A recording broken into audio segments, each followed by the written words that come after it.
Good day, dear patriot and fellow traveler of truth, whatever the heck that means.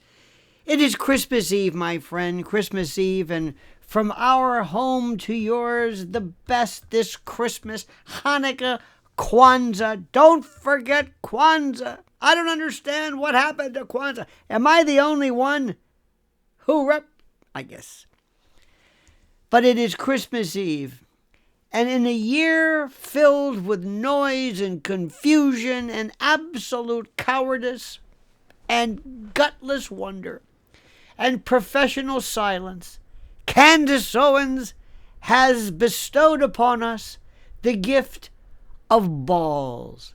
Elephantine, enormous, gargantuan, Brobdingnagian, immane balls, guts, intrepidity, temerity, the likes of which we have never seen. She owned this year. Owned it. And you know, she has everybody else, her adversaries, to thank.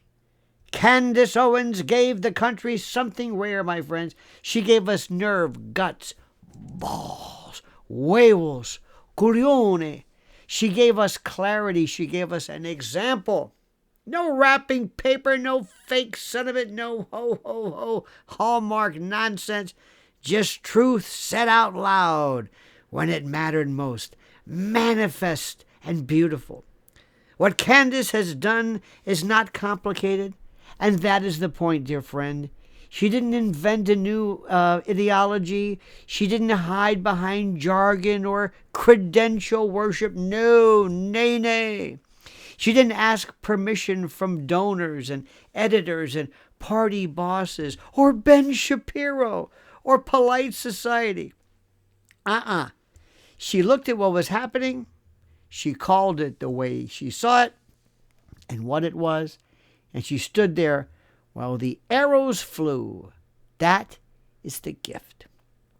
The gift of guts, of courage, of conviction. In a time, my friend, when so many people speak only after checking the temperature of the room, she spoke first and accepted the cost.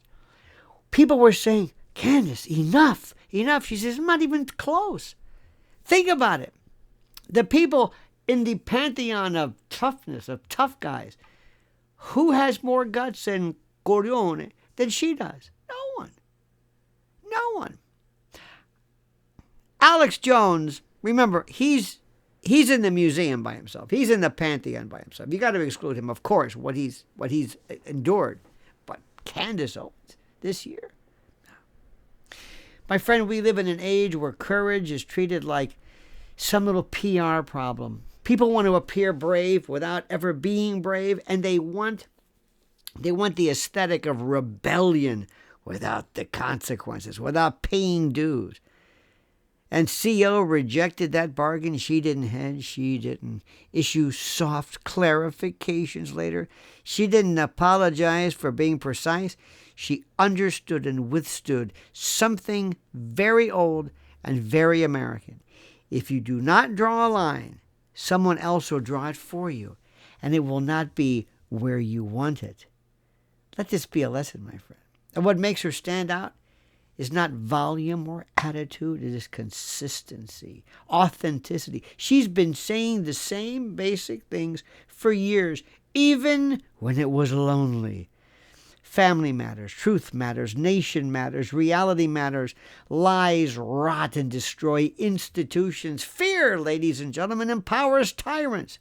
Silence is consent. These aren't radical ideas. These are foundational precepts, foundational maxims, the basics of love, as Waylon Jennings intoned. You know, the radical part is saying them now when so many gutless twits behind microphones refuse to. And you know who I'm talking about. The phonies, the fugazis, the four-flushers, the synthetic, the artificial. Candace Owens understands power in a way most commentators do not. She understands that power is not just held by governments or corporations or media companies. Power also lives in the social penalties that keep ordinary people quiet. The fear of being called names, the fear of losing access, the fear of losing everything monetarily, the fear of, don't think that's not a fear, the fear of being labeled difficult.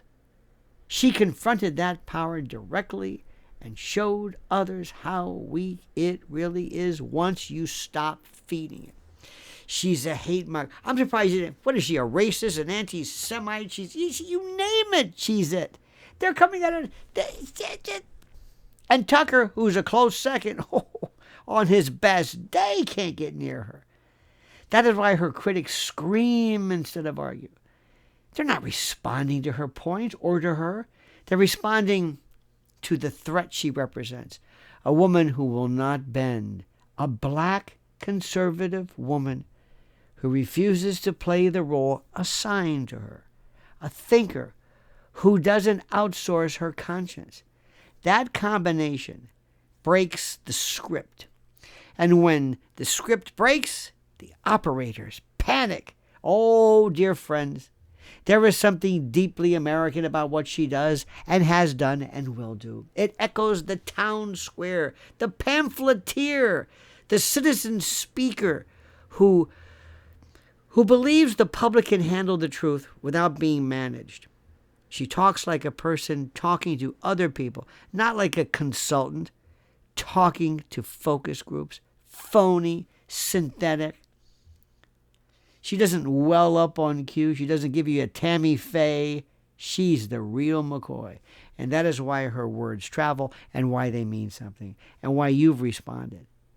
They sound like things people already feel, but we're told they were not allowed to say. And remember, I'm not talking about whether she is even correct or not. That people can argue about that, but to get to the argument about whether you're correct, you've got to have the guts to say it in the first place. Candace Owens exposes a lie that has dominated public life for too long.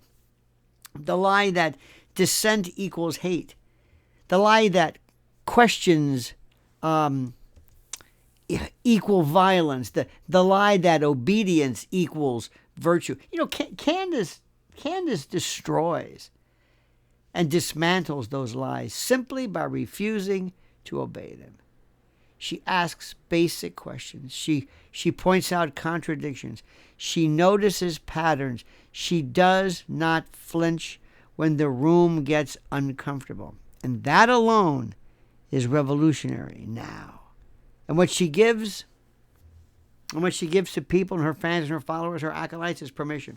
Permission to notice, permission to say no, permission to trust their own eyes. And that is the real contagion. Not her opinions, but her posture. Stand up straight, speak slowly, speak plainly, take the hit, move on. People watching her realize that the sky doesn't fall when you tell the truth. You're respected.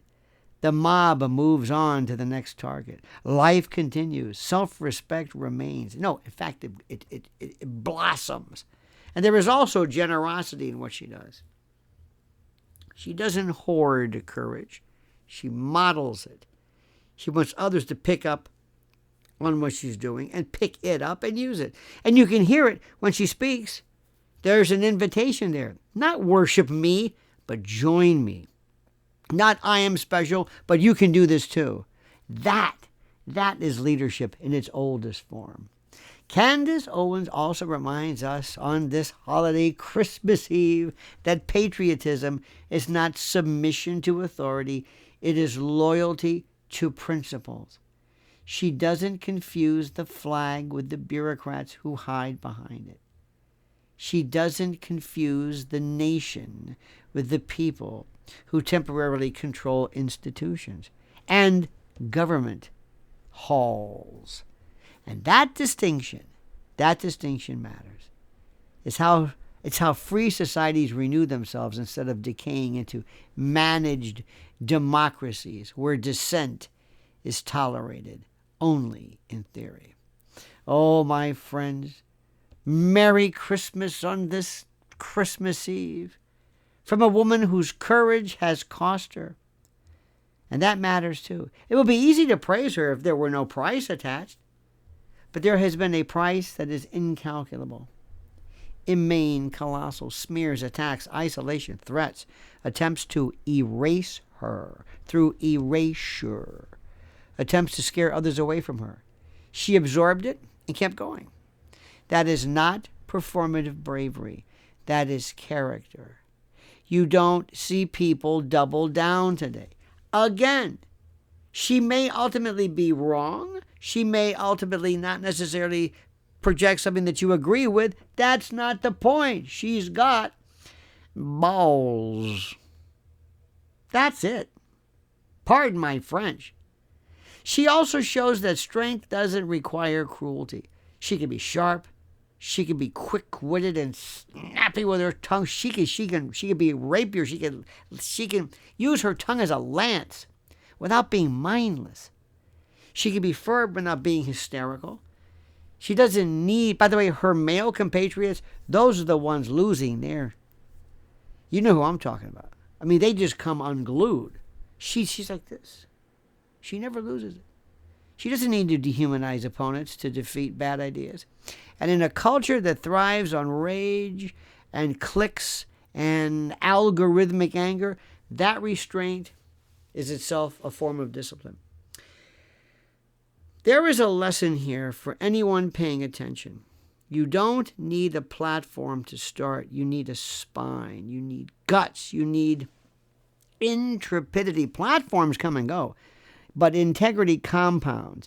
And the people who last are not the ones who timed the market perfectly, so to speak. They're the ones who refuse to lie when lying was easier. It's easier just to shut up and move along. No hits, no runs, no errors. So my dear, dear member of the nation, of the conspiratorium, I thank you. And I say to you on this Christmas Eve, the gift that Candace Owens gives is not comfort. It is something better. It is resolve. It is the reminder, my dear friend, that ordinary citizens still matter, that words still matter, that courage is still possible, even when the incentives are stacked against it. We can all learn from that. Speak up at work when something is wrong. Push back when language is being used to confuse instead of clarify. Defend someone being unfairly targeted. Ask the question everyone else is avoiding. Tell the truth to your kids. Tell the truth to them instead of outsourcing it to screens and slogans. These are small acts, but they add up. And that is how cultures change. My friend, on this Christmas Eve, I say to you that Candace did not wait for permission from history. She acted in real time. That is the difference between spectators and participants. America was not built by people who waited to be validated. It was built by people who risked being wrong in public. She stands in that tradition, whether her critics like it or not. Remember that. So on this quiet day and quiet night, when families gather and the year winds down, it is worth saying plainly that her example matters. Not because she's perfect, but because she's present, she's real, she's authentic, because she showed up when it counted, because she reminded people that fear is a terrible ruler and a lousy moral guide. That is a real Christmas gift. That is it. No batteries required, no expiration date, just a reminder that courage and balls are contagious, and that the country still belongs to those willing to stand up for something they believe in and speak like free Americans. Remember that. And to you, dear friend, to you, dear member of the conspiratorium, from Mrs. L and me, to you and yours, remember what this day is, and remember how much we've been through, and how we provide this wonderful consortium, this conspiratorium, this cabal, this cadre, this convocation, this coven, this cadre. I'm being alliterative here, but it's true. That's who we are. We're just plain old folks. We're just plain old folks.